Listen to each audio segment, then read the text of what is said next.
ఇరుముడి cinema review హిట్టా ఫట్టా? Mass మహారాజా రవితేజకు ఎట్టకేలకు ఒక strong comeback దొరికిందా? శివ నిర్వాణ దర్శకత్వంలో వచ్చిన ఇరుముడి ప్రేక్షకులను ఎంతవరకు ఆకట్టుకుంది?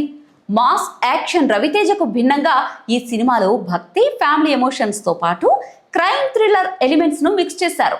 కథ విషయానికి వస్తే, మద్యానికి బానిసైన ఓ తండ్రి తన కూతురి ప్రేమను, నమ్మకాన్ని తిరిగి గెలుచుకోవడానికి 41 రోజుల అయ్యప్ప దీక్ష చేపడతాడు.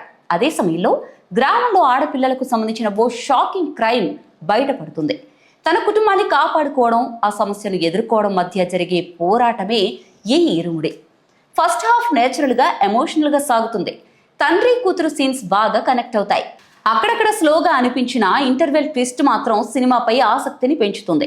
సెకండ్ హాఫ్ లో క్రైమ్ యాంగిల్ మరింత ఇంటెన్స్ అవుతుంది. ట్విస్ట్లు, యాక్షన్ ఎపిసోడ్స్ తో సినిమా ఊపందుకుంటుంది. ముఖ్యంగా మల్లెపూల పల్లకి పాట నేపథ్యంలో వచ్చే యాక్షన్ సీన్ థియేటర్లో గూస్ బంప్స్ ఇచ్చే హైలైట్ గా నిలుస్తుంది. అయ్యప్ప మాలలో ఉన్న రవితేజ యాక్షన్ చేయడం, బ్యాక్గ్రౌండ్ స్కోర్ తో ఆ ఎపిసోడ్ బాగా ఎలివేట్ అయిందనే టాక్ వినిపిస్తోంది. ఇక రవితేజ గురించి ప్రత్యేకంగా చెప్పాలి. రెగ్యులర్ మాస్ ఎనర్జీకి భిన్నంగా ఒక తండ్రికి చాలా మెచ్యూర్ అండ్ కంట్రోల్డ్ పర్ఫార్మెన్స్ ఇచ్చాడు.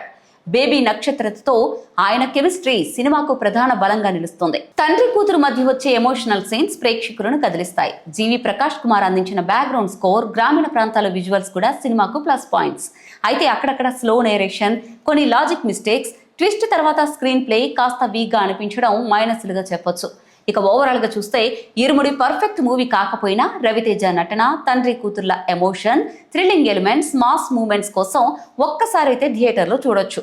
మొత్తానికి ఇరుముడి ఫట్ అయితే కాదు, రవితేజకు ఒక మంచి కంబ్యాక్ అనిపించే సినిమా ఇదే.